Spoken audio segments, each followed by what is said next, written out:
क्या एक गरीब माँ अपने ही 12 साल के बच्चे की जिंदगी को पैसों और लालच की वेदी पर चढ़ा सकती है? क्या शराब के नशे में डूबा हुआ एक परिवार एक मासूम बच्चे को उस उम्र में दूल्हा बना सकता है जब उसे ठीक से दुनिया की समझ भी नहीं होती?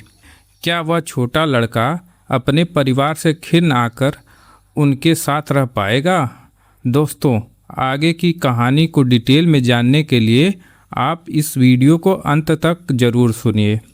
आपसे अनुरोध है कि आप इस वीडियो को एक बार लाइक और शेयर कर दीजिए, और अगर चैनल पर नए हैं तो हमारे चैनल को सब्सक्राइब कर लीजिए। तो चलिए शुरू करते हैं। दोस्तों, यह कहानी उत्तर प्रदेश के एक छोटे से गांव रामपुर की है, जहां धूल उड़ती गलियां और कच्चे मकानों की कतारें थी। इस गांव के एक किनारे पर महेश का परिवार रहता था। महेश अभी सिर्फ 12 साल का एक मासूम बच्चा था, जिसके चेहरे पर बचपन की मासूमियत साफ झलकती थी। महेश के 4 भाई थे। 2 भाई उससे बड़े थे और 2 भाई उससे छोटे थे। बड़े भाइयों का नाम सुरेश और रमेश था, जबकि छोटे भाइयों का नाम दिनेश और नरेश था।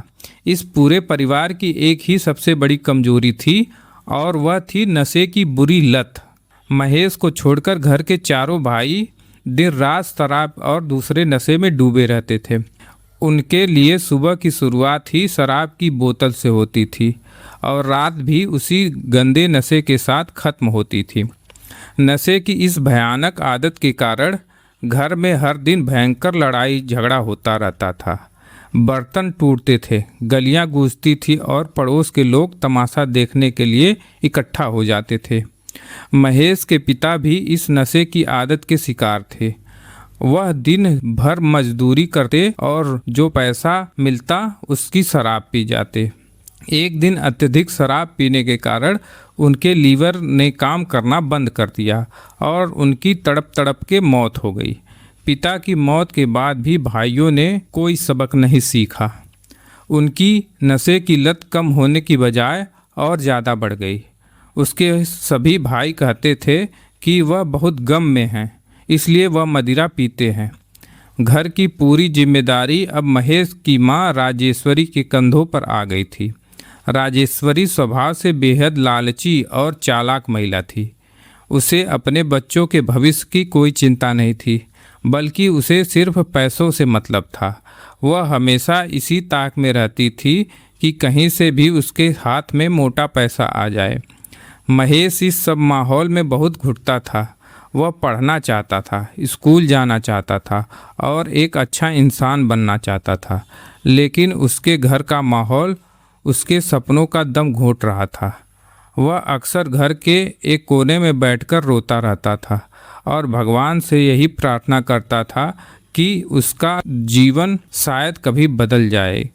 समय बीतता गया और महेश के सबसे बड़े भाई सुरेश की शादी तय हो गई। पास के ही एक गांव से सुरेश के लिए रिश्ता आया था।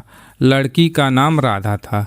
राधा एक बहुत ही सीधे और भले परिवार की लड़की थी।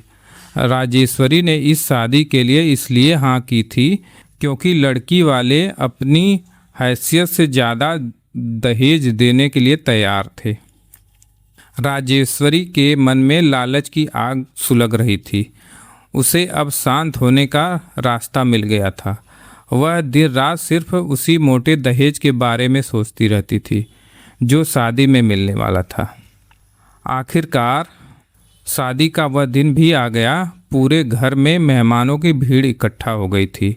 चारों तरफ ढोल नगाड़े बज रहे थे, लेकिन इस खुशी के माहौल में महेश के भाई अपनी आदत से बाज नहीं आए।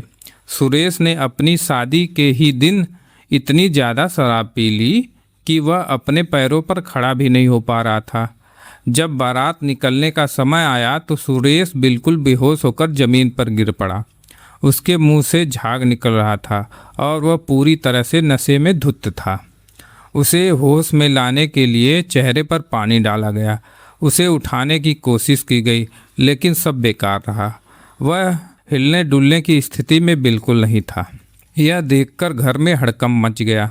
राजेश्वरी को डर सताने लगा कि अगर लड़की वालों को पता चल गया कि दूल्हा शराब के नशे में बेहोश है तो शादी टूट जाएगी। अगर शादी टूट गई तो मोटा दहेज मिलने वाला था वह भी हाथ से निकल जाएगा। राजेश्वरी का लालची दिमाग तेजी से दौड़ने लगा कि वह अब क्या करे। उसकी नज़र घर के कोने में खड़े 12 साल के महेश पर पड़ी। महेश ने इस समय एक साफ कुर्ता पहना हुआ था। राजेश्वरी ने एक बहुत ही खौफनाक और अजीब फैसला किया। उसने आव देखा न ताव तुरंत महेश को पकड़ा और उसे खींचकर कमरे में ले गई। उसने महेश को डांटते हुए कहा कि चुपचाप दूल्हे के कपड़े पहन लो।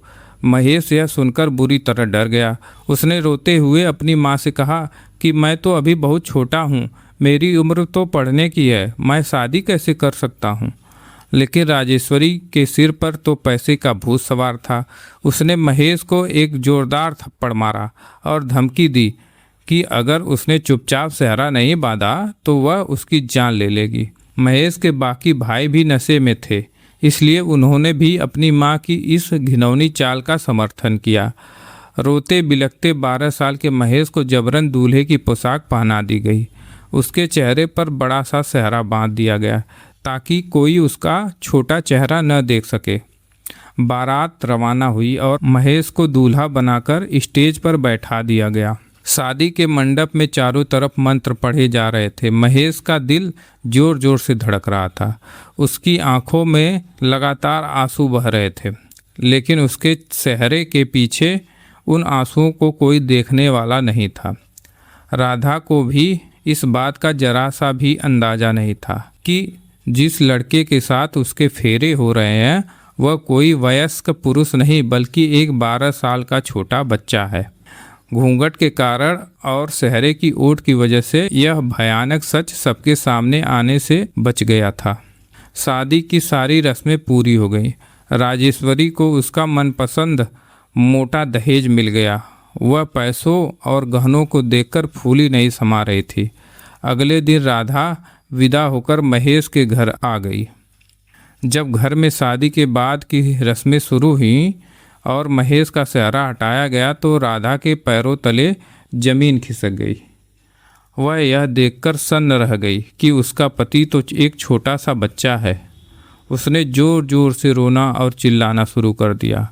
उसने राजेश्वरी से कहा कि आपने मेरे साथ इतना बड़ा धोखा क्यों किया, एक बच्चे से मेरी शादी क्यों करा दी। इस पर राजेश्वरी ने अपनी असली औकात दिखाते हुए राधा को चुप रहने के लिए कहा। उसने राधा को धमकी दी कि अब तुम्हारी शादी हो चुकी है, अगर समाज में अपना मुंह खोलोगी तो तुम्हारी ही बदनामी होगी। राधा एक सीधे परिवार की लड़की थी। वह इस सदमे को बर्दाश्त नहीं कर पा रही थी। वह कुछ दिन तो उस नर्क जैसे घर में रही। उसने देखा कि वहाँ हर दिन शराब पीकर दंगा होता है। महेश खुद डरा सहमा रहता है। वह राधा के सामने आंखें भी नहीं उठा पाता था क्योंकि वह खुद इस पूरी परिस्थिति से अनजान और लाचार था। कुछ ही दिनों के भीतर राधा के पिता को जब इस धोखे की भनक लगी तो वह तुरंत अपनी बेटी के ससुराल पहुँचे। वह अपनी बेटी की यह हालत देखकर बहुत दुखी हुए। उन्होंने राजेश्वरी को बहुत खरी खोटी सुनाई और राधा को अपने साथ वापस अपने मायके ले गए। राधा के जाने के बाद घर में फिर से वही पुराना माहौल हो गया। राजेश्वरी और उसके बेटों ने सारा दहेज का पैसा शराब और जुए में उड़ाना शुरू कर दिया। अब इस पूरे धोखे का गुस्सा महेश पर निकलने लगा। राजेश्वरी और उसके चारों बेटे महेश को ताने मारते थे कि तेरी वजह से बहू घर छोड़कर भाग गई। वह महेश को दिन भर मारते पीटते थे और उससे घर का सारा कठिन काम करवाते थे। महेश का जीना पूरी तरह से दूभर हो चुका था। वह रात को भूखा सोता था और दिन भर गालियां सुनता था। उसके मन में जीने की इच्छा ही खत्म होती जा रही थी। एक रात घर में बहुत बड़ी लड़ाई हुई। बड़े भाइयों ने शराब के नशे में महेश को बुरी तरह पीट दिया। उसकी पीठ पर नीले निशान पड़ गए। माँ राजेश्वरी ने भी महेश का पक्ष लेने के बजाय उसे ही कोसा कि तुम क्यों बोलते हो। उस काली रात को महेश ने एक बड़ा फैसला किया। उसने सोच लिया कि अब वह इस नर्क में नहीं रहेगा। अगर वह यहाँ रहा तो उसके भाई उसे एक दिन जान से ही मार डालेंगे। जब सब लोग शराब के नशे में गहरी नींद में सो रहे थे, तब महेश चुपके से उठा। उसने अपने पास रखे कुछ फटे पुराने कपड़े एक छोटी सी पोटली में बांधे और बिना कोई आवाज़ किए घर से बाहर निकल गया। उस समय रात के करीब 2 बज रहे थे। चारों तरफ सन्नाटा था। 12 साल का वह बच्चा अकेले ही अंधेरी सड़क पर दौड़ने लगा। उसके पैर कांप रहे थे, लेकिन पीछे छूट जाने का डर उसे आगे बढ़ने की ताकत दे रहा था। दौड़ते दौड़ते वह सुबह के समय पास के एक बड़े रेलवे स्टेशन पर पहुंचा। स्टेशन पर बहुत भीड़ थी। लोग इधर उधर भाग रहे थे। महेश को समझ नहीं आ रहा था कि वह क्या करे। तभी उसने देखा कि एक ट्रेन खड़ी थी जिस पर मुंबई लिखा था।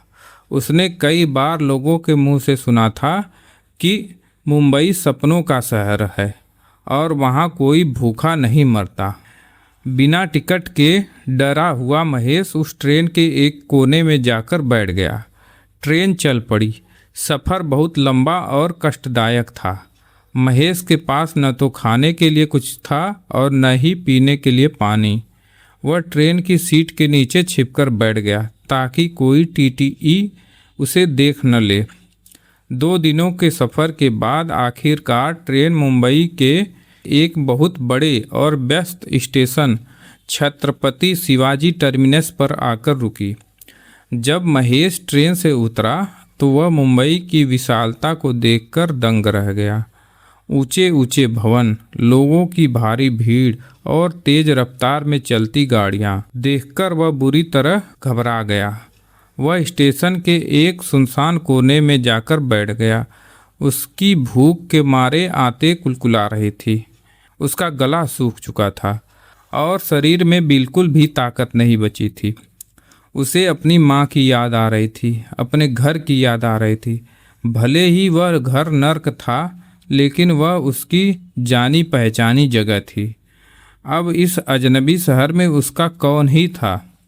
यह सोचकर महेश अपने घुटनों में सिर छुपाकर फूट फूट कर रोने लगा। उसकी हिचकियाँ बढ़ गई और उसके आंसू फर्श पर गिरने लगे। महेश उसी कोने में बैठा कई घंटों से रो रहा था। आने जाने वाले लोग उसे देख रहे थे, लेकिन मुंबई में किसी के पास इतना समय नहीं था कि वह रुककर उस बच्चे से बात कर सके।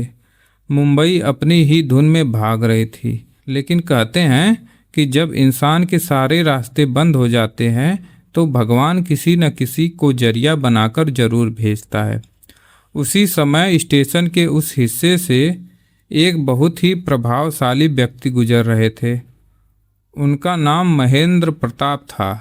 महेंद्र प्रताप मुंबई के एक बहुत बड़े और जाने माने उद्योगपति थे।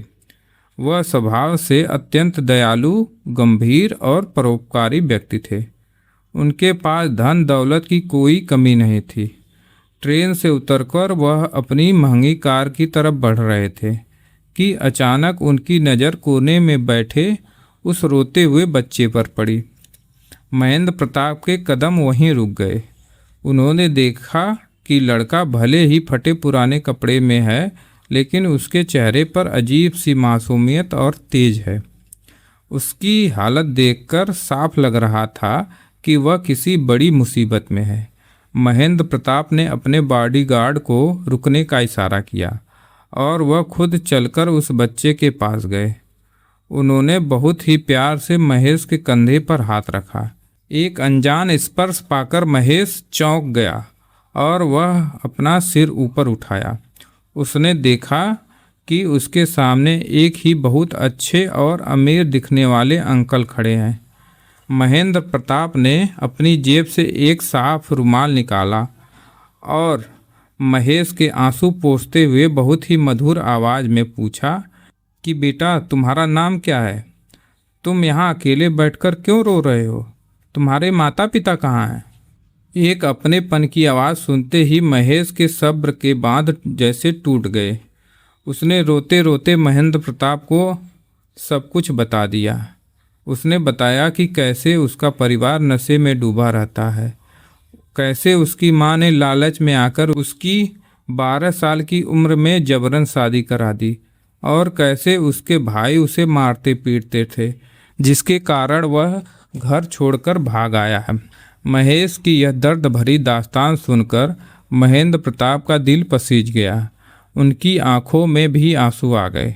महेंद्र प्रताप और उनकी पत्नी गीता देवी की कोई संतान नहीं थी। वह दोनों हमेशा एक बच्चे की कमी महसूस करते थे। महेश की बातें सुनकर महेंद्र प्रताप के मन में एक विचार आया। उन्होंने महेश से कहा कि क्या तुम मेरे साथ मेरे घर चलोगे? मैं तुम्हें कोई दुख नहीं दूंगा। महेश ने महेंद्र प्रताप की आंखों में देखा कि सिर्फ सच्चा प्यार और हमदर्दी थी। महेश ने तुरंत हाँ में सिर हिला दिया। महेंद्र प्रताप उसे अपनी शानदार बड़ी गाड़ी में बैठाकर अपने आलीशान बंगले पर ले आए। जब महेश महेंद्र प्रताप के बंगले पर पहुंचा तो उसकी आंखें फटी की फटी रह गई। उसने कभी सपने में भी इतना बड़ा और खूबसूरत घर नहीं देखा था। चारों तरफ हरे भरे बगीचे, संगमरमर का फर्श और बड़े बड़े झूमर लटके थे। जैसे ही वह घर के भीतर पहुंचे, महेंद्र प्रताप की पत्नी गीता देवी वहां आईं। जब उन्होंने एक छोटे से गंदे और रोते हुए बच्चे को देखा तो वह हैरान रह गई। महेंद्र प्रताप ने गीता देवी को एकांत में ले जाकर महेश की पूरी कहानी सुनाई। महेश की आपबीती सुनकर गीता देवी का मातृत्व जाग उठा। उन्होंने तुरंत महेश को गले से लगा लिया और रोने लगी। उन्होंने कहा कि आज से यह बच्चा हमारा बेटा है। भगवान ने हमारी सुन ली और हमें यह संतान दी है। उसी दिन से महेश की जिंदगी पूरी तरह से बदल गई। उसे रहने के लिए एक बहुत ही सुंदर और बड़ा कमरा दिया गया। उसे अच्छे अच्छे कपड़े पहनने के लिए मिले और स्वादिष्ट भोजन खाने को मिला। लेकिन महेंद्र प्रताप सिर्फ उसे ऐशो आराम की जिंदगी नहीं देना चाहते थे। वह जानते थे कि शिक्षा ही इंसान का असली गहना होता है। उन्होंने महेश का दाखिला मुंबई के सबसे बेहतरीन और महंगे स्कूल में करा दिया। शुरुआत में महेश को अंग्रेजी और बड़े स्कूल के माहौल में थोड़ी परेशानी हुई, क्योंकि वह गांव के एक सरकारी स्कूल में पढ़ता था। लेकिन उसके भीतर कुछ कर दिखाने का जज्बा था। वह दिन रात पढ़ाई करने लगा। महेंद्र प्रताप खुद रोज शाम को महेश की पढ़ाई का जायजा लेते थे और उसे समझाते थे। महेश भी अपने नए माता पिता को कभी निराश नहीं करना चाहता था। वह स्कूल में हमेशा प्रथम आने लगा। उसकी बुद्धिमत्ता देखकर शिक्षक भी हैरान थे। समय का पहिया तेजी से घूमता रहा। साल दर साल बीतते गए और महेश 12 साल के बच्चे से एक होनहार युवक बन गया। महेश ने 12वीं की परीक्षा बहुत ही अच्छे अंकों से पास की। उसका सपना था कि वह एक डॉक्टर बने, ताकि वह बीमार और गरीब लोगों की सेवा कर सके और किसी को भी इलाज के अभाव में मरने न दे, जैसे उसके पिता की मृत्यु हुई थी। महेंद्र प्रताप ने उसके इस सपने को पूरा करने के लिए पूरा सहयोग दिया। महेश ने नीट परीक्षा की तैयारी की, जिसके द्वारा मेडिकल कॉलेज में दाखिला मिलता है। उसने कड़ी मेहनत करके नीट परीक्षा में अच्छी रैंक हासिल की। महेंद्र प्रताप ने महेश का दाखिला देश के सबसे बड़े मेडिकल कॉलेज में करा दिया। मेडिकल कॉलेज में भी महेश ने अपनी कड़ी मेहनत जारी रखी। उसने दिन रात एक करके डॉक्टर की पढ़ाई पूरी की और अंततः वह एक बहुत बड़ा डॉक्टर बन गया। वह मुंबई के एक प्रतिष्ठित अस्पताल में मुख्य सर्जन के पद पर नियुक्त हुआ। अब उसका नाम डॉक्टर महेश हो चुका था। उसकी ख्याति दूर दूर तक फैलने लगी थी। वह जितना अच्छा डॉक्टर था, उतना ही विनम्र और दयालु इंसान भी था। वह गरीबों का मुफ्त में इलाज करता था। महेंद्र प्रताप और गीता देवी की खुशी का कोई ठिकाना नहीं था। उनके लिए महेश उनका सगा बेटा बन चुका था। वह समाज में बड़े गर्व से कहते थे कि यह हमारा बेटा है। अब महेश की उम्र शादी के लायक हो चुकी थी। महेंद्र प्रताप चाहते थे कि महेश का घर बस जाए। उन्होंने महेश के लिए एक बहुत ही संभ्रांत और अमीर उद्योगपति परिवार की लड़की का हाथ मांगा। लड़की का नाम वंशिका राठौर था। वंशिका भी उच्च शिक्षित और बहुत ही अच्छे विचारों वाली लड़की थी। जब वंशिका के परिवार को महेश के अतीत के बारे में पता चला कि वह महेंद्र प्रताप का गोद लिया हुआ बेटा है, तो उन्होंने महेश के चरित्र और उसकी सफलता को देखकर तुरंत शादी के लिए हाँ कर दी। एक बहुत ही भव्य समारोह में महेश और वंशिका की शादी संपन्न हुई। इस शादी में मुंबई के बड़े बड़े नेता, अभिनेता और उद्योगपति शामिल हुए। महेश अपनी ज़िंदगी में बेहद खुश था। उसके पास सब कुछ था, एक नाम, शोहरत, दौलत, प्यार करने वाले माता पिता और एक समझदार पत्नी। लेकिन वह अपने अतीत को कभी नहीं भूल पाया था।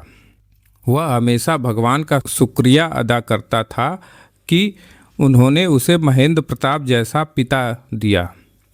लेकिन ज़िंदगी हमेशा एक जैसी नहीं रहती। जब सब कुछ बहुत अच्छा चल रहा होता है, तभी किस्मत कोई न कोई ऐसा पत्ता फेंकती है जो सब कुछ हिलाकर रख देता है। महेश की ज़िंदगी में भी एक ऐसा ही तूफान आने वाला था जिसकी उसने कभी कल्पना भी नहीं की थी। इधर मुंबई में महेश सफलता की ऊंचाइयों को छू रहा था, वहीं दूसरी तरफ उसके पैतृक गांव में उसके सगे परिवार की हालत बद से बदतर हो चुकी थी। महेश की मां राजेश्वरी और उसके चारों भाइयों ने दहेज का सारा पैसा बहुत पहले ही बर्बाद कर दिया था। नशा करने की वजह से भाइयों का स्वास्थ्य भी खराब हो चुका था और घर की आर्थिक स्थिति इतनी खराब थी कि उनके पास खाने तक के पैसे नहीं थे। वह दाने दाने के लिए तरस रहे थे। एक दिन गांव के एक मुखिया के घर पर टीवी चल रहा था। राजेश्वरी और उसका बड़ा बेटा सुरेश किसी काम से वहां गए थे। अचानक टीवी पर एक बहुत बड़ा विज्ञापन आया। वह विज्ञापन मुंबई के एक बहुत बड़े चैरिटी अस्पताल का था, जिसमें मुख्य अतिथि के रूप में डॉक्टर महेश का इंटरव्यू दिखाया जा रहा था। टीवी के पर्दे पर डॉक्टर महेश सूट बूट पहने हुए बहुत ही प्रभावशाली अंदाज में बोल रहे थे। उनके नीचे बड़े अक्षरों में लिखा था, देश के जाने माने सर्जन डॉक्टर महेश प्रताप का हार्दिक स्वागत एवं अभिनंदन। राजेश्वरी और सुरेश की नज़रें जैसे ही टीवी पर पड़ी, वह दोनों चौंक गए। राजेश्वरी ने अपनी आंखें मलकर दोबारा देखा। चेहरा बिल्कुल वही था, बस अब वह 12 साल का बच्चा एक 30 साल का सफल पुरुष बन चुका था। सुरेश ने चिल्लाकर कहा कि माँ, यह तो हमारा महेश लग रहा है। यह तो हमारा महेश ही है जो 17-18 साल पहले घर से भाग गया था। मुखिया ने बताया कि हाँ, यह तो मुंबई के एक बहुत बड़े डॉक्टर हैं और इन्हें मुंबई के अरबपति उद्योगपति महेंद्र प्रताप ने अपना वारिस बनाया है। इनके पास अरबों की संपत्ति है। यह सुनते ही राजेश्वरी के भीतर का सोया हुआ लालच फिर से जाग उठा। उसकी आंखों में पैसों की चमक आ गई। उसने सोचा कि जो लड़का हमारी मार खाकर भागा था, वह आज अरबपति बन चुका है। अगर हम उसके पास जाएं तो वह हमें भी अमीर बना देगा। वह हमारा खून है, वह हमसे दूर कैसे रह सकता है। सुरेश ने कहा कि माँ, लेकिन वह हमें पहचान कर अपने घर में क्यों रखेगा? वह तो हमसे नफरत करता होगा। इस पर राजेश्वरी ने एक बहुत ही कुटिल मुस्कान के साथ कहा कि वह माने या न माने, कानूनी तौर पर तो वह मेरा बेटा ही है। और सबसे बड़ी बात, उसकी शादी तो बचपन में ही राधा से हो चुकी थी। राधा आज भी जिंदा है और अपने मायके में बैठी है। अगर हम राधा को अपने साथ ले जाएं और मुंबई जाकर यह दावा करें कि महेश ने अपनी पहली पत्नी को छोड़ दिया है और दूसरी शादी कर ली है, तो वह डर जाएगा। बदनामी के डर से वह हमें करोड़ों रुपए देगा।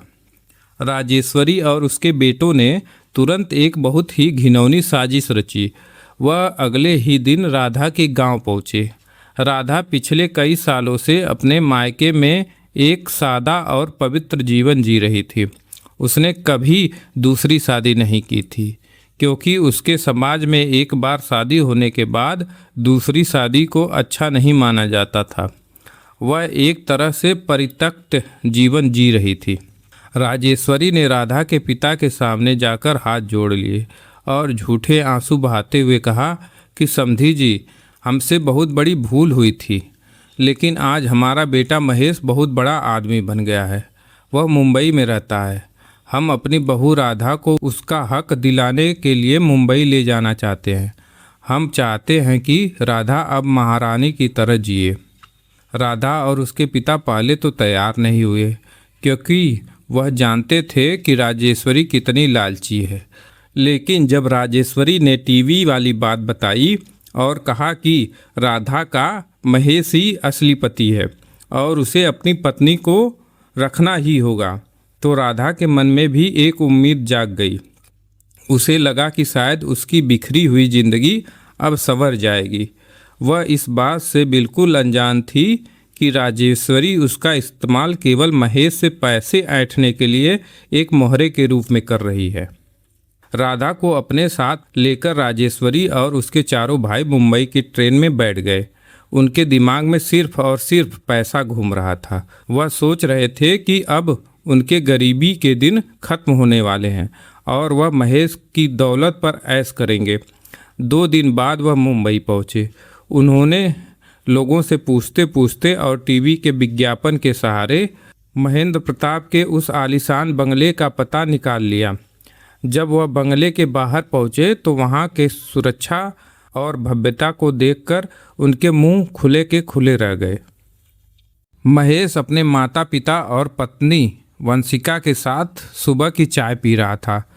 पूरा परिवार हंसी मजाक कर रहा था कि तभी अचानक बंगले के मुख्य गेट पर जोर जोर से चिल्लाने की आवाज़ें आने लगी। सुरक्षा कर्मियों ने किसी को अंदर आने से रोक रखा था और बाहर खड़ा कोई व्यक्ति सुरक्षा कर्मियों को गंदी गंदी गालियां दे रहा था। महेश और महेंद्र प्रताप यह सुनकर तुरंत बाहर आए। जैसे ही महेश बरामदे में पहुंचा, उसकी नज़र गेट पर खड़ी उस बूढ़ी औरत और 4 आदमियों पर पड़ी। हालांकि समय बहुत बीत चुका था, लेकिन महेश अपने उन अत्याचारी भाइयों और अपनी उस निर्दयी माँ का चेहरा कभी नहीं भूल सकता था। उन्हें देखते ही महेश के पैर जम गए। उसके अतीत का सारा खौफ, सारी मार और वह भयानक रात उसकी आंखों के सामने तैर गई। राजेश्वरी ने जैसे ही महेश को देखा, वह चिल्लाई कि अरे मेरा बेटा, मेरा प्यारा महेश, तू कहाँ छुपा था और अपनी बूढ़ी माँ को तू भूल ही गया था। सुरक्षा कर्मियों को हटाते हुए वह जबरन अंदर घुसने की कोशिश करने लगी। उसके पीछे उसके चारों भाई भी चिल्ला रहे थे कि यह हमारा भाई है, इसने हमें छोड़ दिया था, ये आज हमें मिल गया है।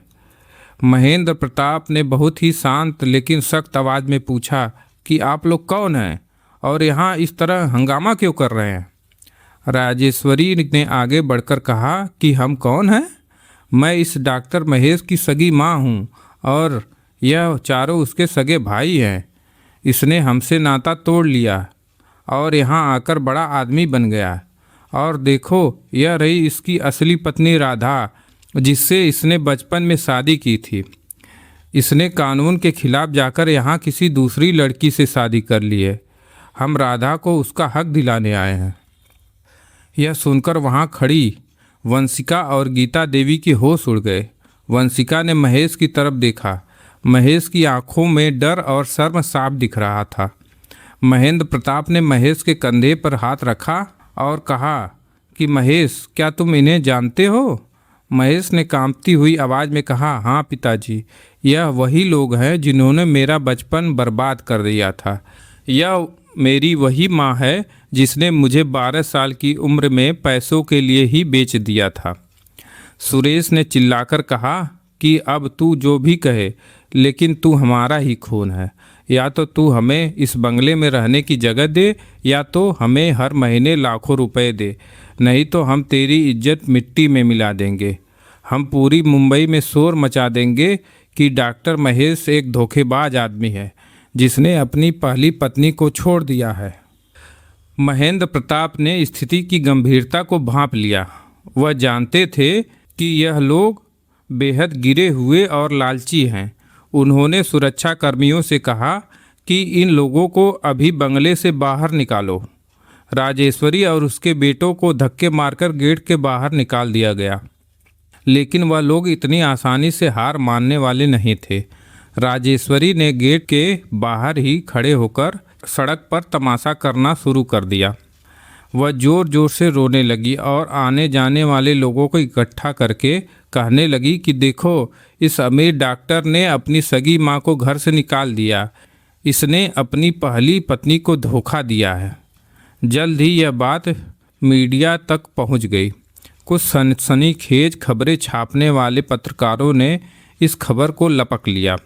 खबरों और टीवी चैनल पर यह खबर चलने लगी कि प्रसिद्ध सर्जन डॉक्टर महेश प्रताप का काला अतीत आया सामने। क्या डॉक्टर महेश ने दो शादियां की है? क्या महेश ने अपनी बूढ़ी माँ को घर से निकाल दिया है? इस खबर के कारण अस्पताल में और समाज में महेश की बदनामी होने लगी।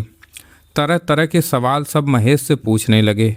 महेश बहुत मानसिक तनाव में आ गया। वह रोते हुए महेंद्र प्रताप के पास गया और कहा कि पिताजी, मेरी वजह से आपको और इस परिवार को बेहद बदनामी का सामना करना पड़ रहा है। मुझे मुंबई छोड़कर कहीं दूर चले जाने दीजिए।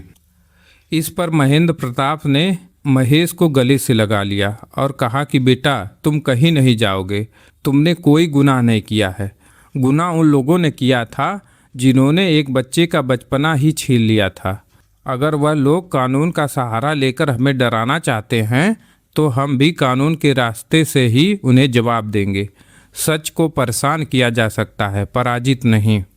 राजेश्वरी ने एक वकील के जरिए कोर्ट में केस दर्ज कर दिया। क्योंकि राजेश्वरी के चलते मीडिया और वकीलों को मसाला मिल गया था, तो वह राजेश्वरी का मुकदमा तुरंत लड़ने के लिए तैयार हो गए थे। उसने मांग की कि महेश को अपनी पहली पत्नी राधा के साथ रहना होगा और उसे अपने सगे परिवार को भरण पोषण के लिए भारी रकम देनी होगी, क्योंकि वह उनका कानूनी वारिस है। उसने आरोप लगाया कि महेंद्र प्रताप ने महेश का अपहरण किया था और उसे बहला फुसलाकर अपने पास रख लिया था।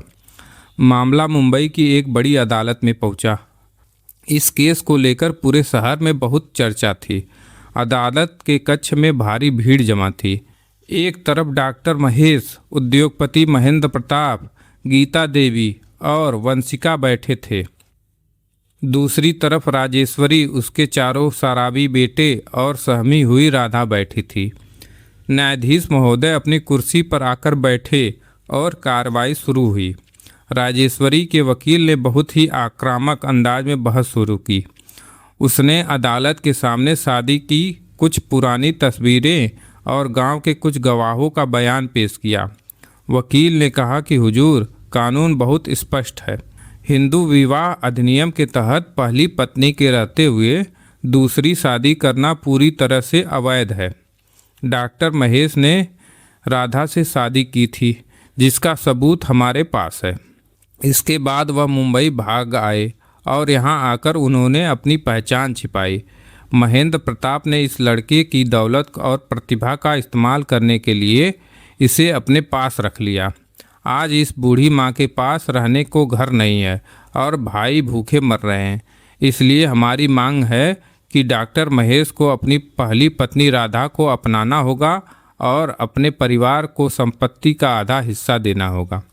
यह सुनकर अदालत में फुसफुसाहट शुरू हो गई। लोग महेश को दोषी नज़रों से देखने लगे। महेश का सिर शर्म से झुक गया था। तभी महेंद्र प्रताप के वकील खड़े हुए। वह बहुत ही अनुभवी और समझदार वकील थे। उन्होंने बहुत ही शांत आवाज़ में कहा कि हुजूर, मेरे विपक्षी साथी ने जो भी बातें कही वह सिक्के का सिर्फ एक पहलू है। मैं अदालत के सामने इस कहानी का दूसरा और असली पहलू रखना चाहता हूँ। मैं खुद डॉक्टर महेश को गवाह के रूप में कटघरे में बुलाना चाहता हूँ, ताकि अदालत को पता चल सके कि असली पीड़ित कौन है। न्यायाधीश ने अनुमति दे दी। महेश भारी कदमों से चलकर कटघरे में आकर खड़ा हो गया। उसका दिल तेजी से धड़क रहा था, लेकिन उसने महेंद्र प्रताप की तरफ देखा, जिन्होंने उसे आंखों से ही हौसला दिया। महेंद्र प्रताप के वकील ने महेश से पूछना शुरू किया कि डॉक्टर महेश, आप अदालत को विस्तार से बताइए कि आपकी शादी किस उम्र में और किन परिस्थितियों में हुई थी। महेश ने अपनी आंखें बंद की और गहरी सांस लेते हुए बोलना शुरू किया। उसने कहा कि हुजूर, जब मेरी शादी हुई थी तब मैं सिर्फ 12 साल का एक बच्चा था। मुझे यह भी नहीं पता था कि शादी होती क्या है। मेरे पिता की मृत्यु शराब पीने के कारण हो गई थी। मेरे चारों भाई दिन रात शराब के नशे में रहते थे। मेरी शादी के दिन मेरे बड़े भाई सुरेश की शादी होनी थी, लेकिन उसने इतनी शराब पी रखी थी कि वह बेहोश हो गया। महेश की आवाज़ भारी हो गई। उसने राजेश्वरी की तरफ उंगली उठाई और कहा कि इस महिला ने, जो मेरी सगी माँ है, सिर्फ मोटे दहेज के लालच में आकर मुझे कमरे में बंद किया। मुझे पीटा और धमकी दी कि अगर मैं दूल्हा नहीं बना तो यह मुझे जान से मार देगी। 12 साल की उम्र में जब बच्चों के हाथों में खिलौने और किताबें होनी चाहिए थी, मेरे हाथों में जबरन शादी का सेहरा बांध दिया गया। हुजूर, क्या कानून एक 12 साल के बच्चे की जबरन कराई गई शादी को वैध मानता है? क्या यह बाल विवाह नहीं है? क्या यह एक बच्चे के अधिकार का हनन नहीं है? यह सुनते ही अदालत में सन्नाटा छा गया। न्यायाधीश महोदय ने भी अपनी ऐनक ठीक की और राजेश्वरी की तरफ गंभीर नज़रों से देखा। महेश ने आगे कहा कि शादी के बाद मेरी पत्नी राधा भी इस धोखे को बर्दाश्त नहीं कर पाई और वह अपने मायके चली गई। इसके बाद इस परिवार ने मुझ पर जो जुल्म ढाए वह मैं शब्दों में बयान नहीं कर सकता। मुझे जानवरों की तरह पीटा जाता था, भूखा रखा जाता था।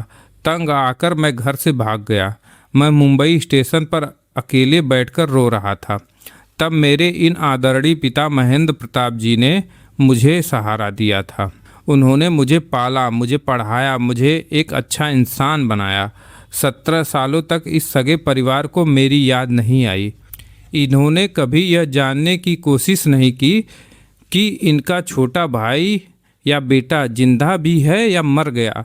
आज जब इन्होंने मुझे टीवी पर देखा कि मैं एक सफल डॉक्टर बन गया हूँ और मेरे पास पैसा है, तो यह लोग केवल पैसे की लालच में यहाँ आ गए हैं। इन्हें मेरी पत्नी राधा से कोई हमदर्दी नहीं है, यह सिर्फ उसका इस्तेमाल कर रहे हैं। महेश के इस बयान ने पूरी अदालत का माहौल बदल दिया। लोगों की हमदर्दी अब महेश के साथ थी। राजेश्वरी और उसके बेटे कोर्ट में असहज होने लगे। उनके चेहरे का रंग उड़ चुका था। तभी महेंद्र प्रताप के वकील ने एक और बड़ा दांव खेला। उन्होंने कहा कि हुजूर, मैं इस केस की मुख्य कड़ी यानी महेश की पहली पत्नी राधा को कटघरे में बुलाना चाहता हूँ। मैं जानना चाहता हूँ कि राधा का इस पूरे मामले में क्या कहना है। राजेश्वरी ने धीरे से राधा का हाथ दबाया और फुसफुसाकर कहा कि याद रखना, वही बोलना जो मैंने सिखाया है, तभी हमें पैसा मिलेगा। राधा कांपती हुई कटघरे में आकर खड़ी हुई। न्यायाधीश ने उससे कहा कि बेटी, तुम बिना किसी डर के अपना बयान दो, यहाँ तुम्हें सच बोलना है। राधा ने कुछ देर मौन रहने के बाद महेश की तरफ देखा, जो सम्मान और दुख के साथ उसे देख रहा था। फिर उसने राजेश्वरी और उसके शराबी बेटों की तरफ देखा, जिनके चेहरों पर सिर्फ लालच और चालाकी थी। राधा ने एक गहरा निर्णय लिया। उसने रोते हुए कहा कि हुजूर, डॉक्टर महेश जो कह रहे हैं वह 100% सच है। जब मेरी शादी हुई थी तो मेरे साथ बहुत बड़ा धोखा हुआ था। मुझे एक बच्चे से ब्याह दिया गया था। महेश का इसमें कोई दोष नहीं, वह खुद एक पीड़ित लड़का था। असली दोषी यह माँ राजेश्वरी और उसके बेटे हैं। इन्होंने पैसे के लिए हम दोनों की ज़िंदगी बर्बाद कर दी। राधा ने आगे कहा कि हुजूर, 17 सालों तक इन्होंने मेरी कोई सुध नहीं ली। मैं अपने मायके में घुट घुट कर जी रही थी। कुछ दिन पहले यह लोग मेरे घर आए और मुझसे कहा कि चलो, महेश तुम्हें याद कर रहा है। लेकिन यहाँ आने के बाद मुझे समझ आया कि यह लोग महेश से केवल पैसे ऐंठना चाहते हैं। यह लोग मुझसे ज़बरदस्ती झूठ बुलवाना चाहते थे। मैं एक डॉक्टर की इज्जत मिट्टी में नहीं मिला सकती। महेश ने अपनी मेहनत से यह मुकाम हासिल किया है।